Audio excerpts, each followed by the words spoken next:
Arcadia is the homeland of the Fae, where banality and mortal bodies are but horrifying nightmares to scare childlings. The idea of Arcadia serves as hope for changelings, hope that the gates to their homeland will open once again, and although all Kithain have at least a few memories from having lived there during the previous ages, no changeling knows how much of this remembrance is real, and how much is wishful thinking or fancy. In the end though, what is real when discussing dreaming? Hello, and welcome to a new lore video on Changeling the Dreaming. In the last video, we discussed the chrysalis, and in this video, we will discuss the life cycle and span of a changeling. Since a changeling's lifespan is tied directly to their mortal body, a changeling is born, goes through chrysalis, and grows older and dies, only to be reborn and begin the process again. The cycle of death and rebirth assures that a fairy soul may pass down through the generations, a shadow of the immortality that the Fae once possessed. Yet during their lifetime,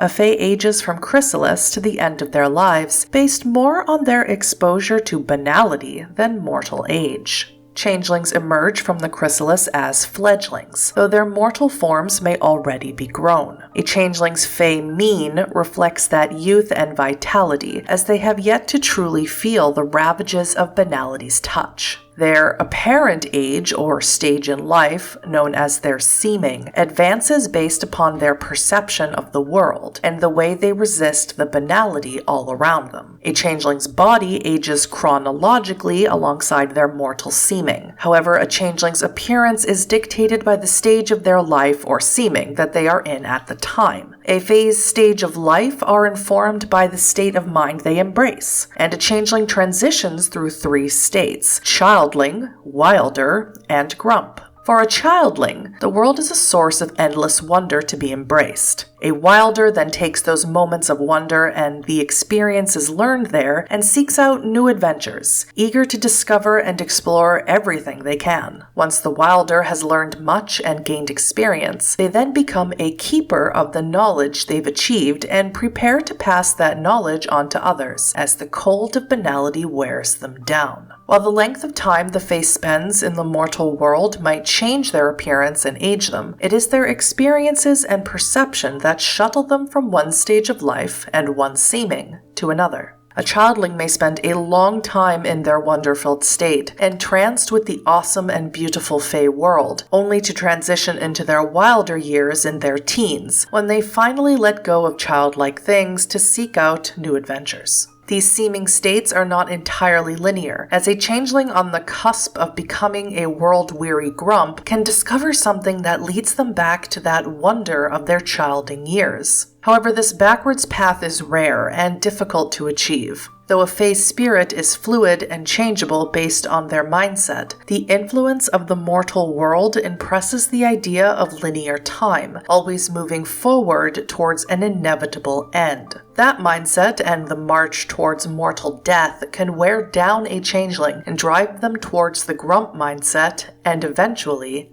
undoing. It should be noted that none of this, however, does anything to prevent the changeling's physical body from aging. Indeed, all changelings know that they will more than likely be undone before ever reaching a ripe old age. Now, undoing reigns as the leading cause of death for changelings, along with violence at the hands of enemies. The loss of even one Fae life is a horrible blow, as it marks another win for the autumn world against magic, the Fae, and the dreaming itself. The Fae soul that is undone lies resting inside the mortal body it once inhabited, waiting for that mortal shell to die. Only then can the Fae soul reincarnate into a different form to return to the mortal world. Yet that undoing is not the worst fate that can befall a changeling. Few Fae fear the specter of death like the Xi. Though some Xi did take on the changeling way and begin the stages of being reborn on Earth like the other Kithain, Arcadian and Xi have maintained their traditions of being untainted by the death-rebirth cycle of mortals.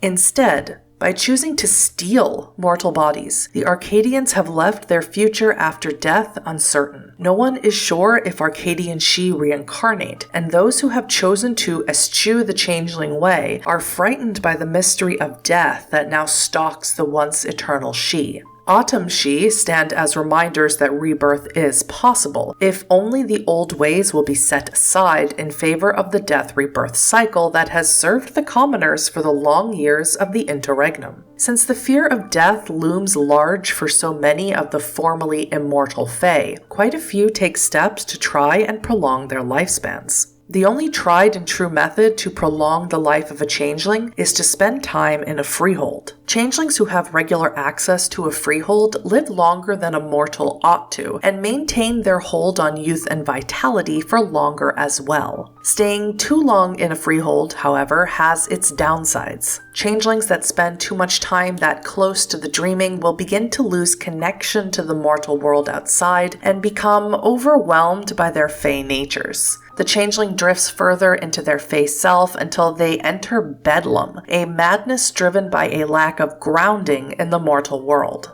The oldest changelings walk a dangerous line, trying to balance how much banality they accrue simply by going out into the mortal world with how long they can remain in a freehold without slipping into bedlam. Every changeling knows that sooner or later they can misstep, and should that happen, they face either undoing or the slippery slope of glamour-fueled madness. This practice of spending more time in freeholds than out is common to the nobility. Arcadian and Xi, who have lived in the mortal world for many years, have become known for spending perhaps too much time in their freeholds. As a result, they have been accused by commoners of drifting out of touch with the ongoing problems of the outside world to extend their own lifetimes. A dangerous example is High King David himself, who has spent more time in freeholds than out among his people in recent years. Commoners and progressive nobles alike have petitioned the king to step beyond the borders of his freehold to see the troubles outside, only to have their pleas fall on deaf ears. The court remains within their freeholds, some say, afraid of being undone by the cold hand of time as it marches onwards outside the walls.